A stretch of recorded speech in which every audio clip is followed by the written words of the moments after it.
Morixi, Mr. Reno Pivarado, Mr. Ling Span, Reverend clergy, distinguished guests, ladies and gentlemen, good morning.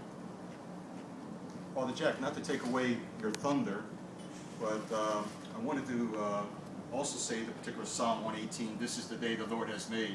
Let us rejoice and be glad, because it is truly a day. It's a day for me. It's a day that I will never forget. So again, I re-echo it. This is the day the Lord has made. So I thank you very much for your presence here. And again, good morning. Well, my train has finally come into the station called retirement. However, as I conclude one segment in my life, I do not consider this as a time of sadness, but a time of joy as I reflect on my 35 years of federal service. And what a wonderful career it has been. At the time when I enlisted in the US Navy at the age of 19, I could not have anticipated that after 4 years of active duty, that it would lead to a civilian career in international programs, working with our allies and coalition partners. I have asked myself many times what were some of the factors that put me on the path to international programs, and I must state to you that it all began in my enlistment in the US Navy. When I discussed the decision to enlist,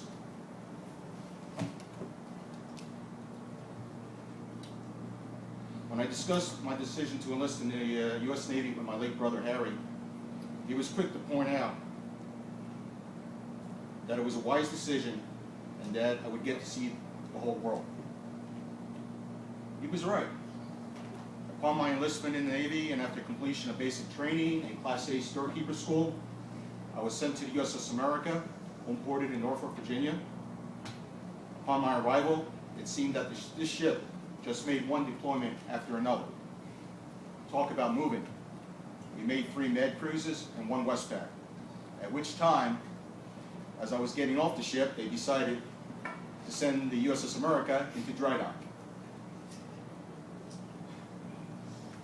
What an adventure to travel the world and become an ambassador representing your country.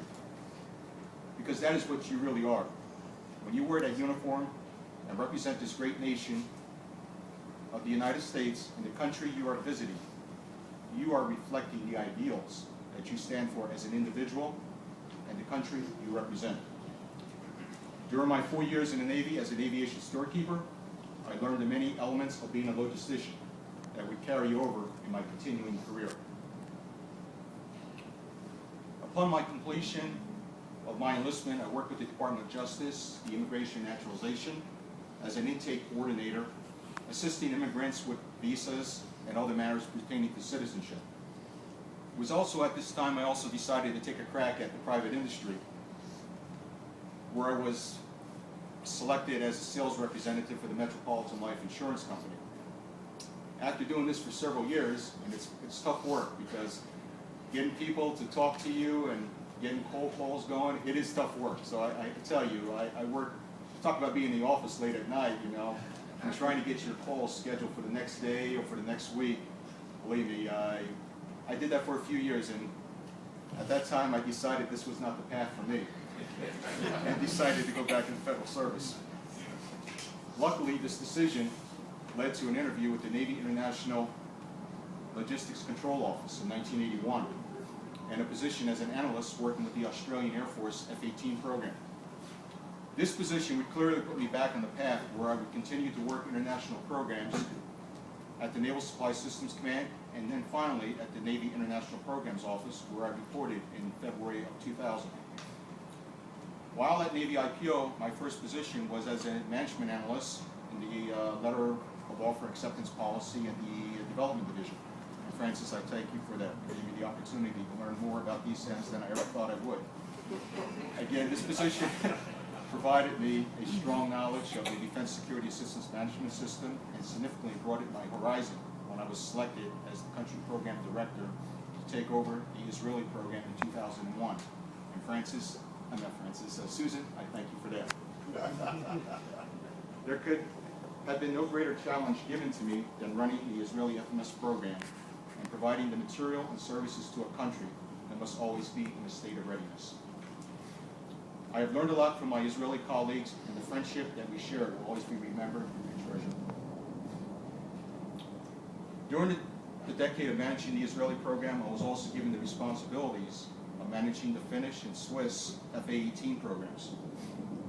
The management of these programs requires a team effort, and both the Swiss and the Finnish PMA 265 teams always gave their 110% to me, a true testament of professionalism. And Bill, Pete, make sure that gets carried back to Jeff. Valerie, thank you.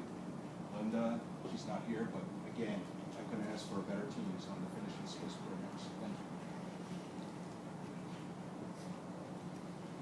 To Bill, Jack, and their respective teams, you always have my deepest admiration and respect. Likewise, I was also given the Spanish Navy and Air Force portfolios and have been impressed with the dedicated support that is being rendered by both the NAVAIR and NAVSEA in ensuring that the Spanish Navy has the optimum support in meeting their maritime mission. Yes, it has been a truly rewarding career for me, and many accomplishments have taken place, for which I am immensely proud. Now my train has come into the station, called retirement. It is now time to pass the baton to other CPDs who will carry on the mission of providing the optimum support to our international partners. To my Finnish, Israeli, Spanish, and Swiss colleagues, I extend my sincere thanks for your friendship and giving me the opportunity to be your country program director. Finally, I would like to thank the members of my 260 team, the UCOM, AFCOM, and NATO Division, and others at Navy IPO who did the many tasks of making this day of retirement a joyous event. A lot of work, preparation went into this, and again, it shows that everything in life is a team effort, where no one individual can do it all.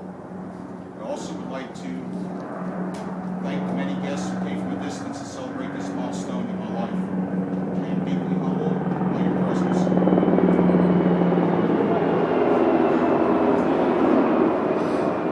I wish all of you the best in your future endeavors.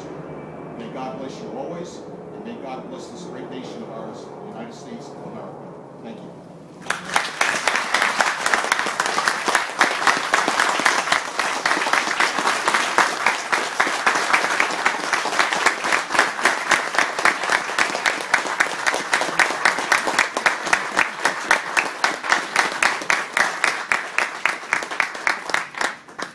Joseph, we have a couple of flowers for you to present to your sister.